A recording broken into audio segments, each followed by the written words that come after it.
പ്രിയപ്പെട്ട സഹോദരൻ ദീപകിൻ്റെ മരണം ഇന്ന് നമ്മളെയൊക്കെ ദുഃഖത്തിലാഴ്ത്തിയിരിക്കുകയാണ്.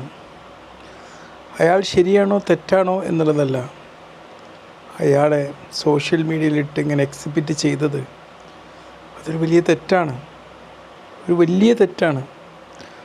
ഒരുപക്ഷെ ആ പെൺകുട്ടിയുടെ മേൽ അദ്ദേഹത്തിൻ്റെ കൈകൾ പതിഞ്ഞൊരു നിമിഷം അവൻ്റെ മുഖത്തിട്ട് അവളൊന്ന് കൊടുത്തിരുന്നെങ്കിൽ അവൾ ഹീറോയിനായനെ. പക്ഷെ കൊടുത്തിരിക്കാതെ അതിന് നിന്ന് കൊടുത്തു. ഒരൊറ്റൊന്നേ ഉള്ളൂ, വീഡിയോ അങ്ങനെ ഇടുക, അതെടുത്തിട്ട് യൂട്യൂബിലൂടെ കാണിക്കുക, അല്ലെങ്കിൽ ഇൻസ്റ്റാഗ്രാമിലൂടെ കാണിക്കുക, വൈറലാവുക. ഈ വൈറലാവൽ സിൻഡ്രോം എന്ന് പറയുന്നൊരു വല്ലാത്തൊരു അവസ്ഥ ഇന്ന് നമ്മുടെ നാട്ടിൽ അലട്ടുന്നുണ്ട്. കഴിഞ്ഞ കുറച്ച് ദിവസങ്ങളായിട്ട് ഞാൻ സോഷ്യൽ മീഡിയയിൽ നിന്ന് കുറേ മാറി നിന്നത് പോലും ഇത്തരമൊരു അവസ്ഥ ഇല്ലാതാക്കാൻ വേണ്ടിയാണ്. പബ്ലിക് വ്ളോഗുകൾ ഒരുപാട് നിർത്തിലാക്കിയതും ഇതുകൊണ്ടാണ്. എൻ്റെ പ്രിയ സുഹൃത്ത് സാജിദ് മാഷ് എപ്പോഴും പറയാറുണ്ട്, നീ പബ്ലിക്കായിട്ട് വ്ളോഗ് ചെയ്യുമ്പോൾ സൂക്ഷിക്കണം, അവിടെ ഏതെങ്കിലും സഹോദരിമാരോ മറ്റോ എന്തെങ്കിലും കാര്യങ്ങൾ പെട്ട് കഴിഞ്ഞാൽ അത് മോശമാണ്. തീർച്ചയായിട്ടും ഞാനത് ശ്രദ്ധിക്കാറുണ്ട്. അവസാനം ഇത്ര പബ്ലിക് വ്ളോഗുകൾ എടുക്കൽ കുറേ കുറയ്ക്കുകയും ചെയ്തു. പലപ്പോഴും ഇന്ന് നമ്മുടെ സമൂഹത്തിലുള്ളൊരു പ്രശ്നമാണ് നമ്മുടെ ജീവിതത്തിലെ പേഴ്സണൽ കാര്യങ്ങൾ മറ്റുള്ളവർക്ക് എക്സിബിറ്റ് ചെയ്യുക എന്നുള്ളത്, അല്ലെങ്കിൽ മറ്റുള്ളവരുടെ ജീവിതത്തിൽ എന്ത് സംഭവിക്കുന്നു എന്നുള്ളത് എത്തി നോക്കാനുള്ള ഒരു ത്വര നമ്മുടെ നാട്ടുകളിലൊക്കെ ഉണ്ട്.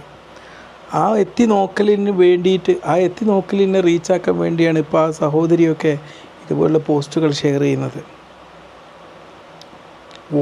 വോയറിസം എന്നാണ് പറയുന്നതിന്, വോയറിസം. ഈ വോയറിസിൻ്റെ മറ്റൊരു രൂപം ഉണ്ടായിരുന്നു. പണ്ട് നമ്മൾ കല്യാണം കഴിഞ്ഞാലൊക്കെ ആ പുതിയ പെണ്ണിൻ്റെയും പണവാളിൻ്റെയും റൂമിലേക്ക് എത്തി നോക്കുന്നൊരു സംസ്കാരം ഉണ്ടായിരുന്നല്ലോ. ആ സംസ്കാരത്തിൻ്റെ നൂതനാവിഷ്കാരമാണത്.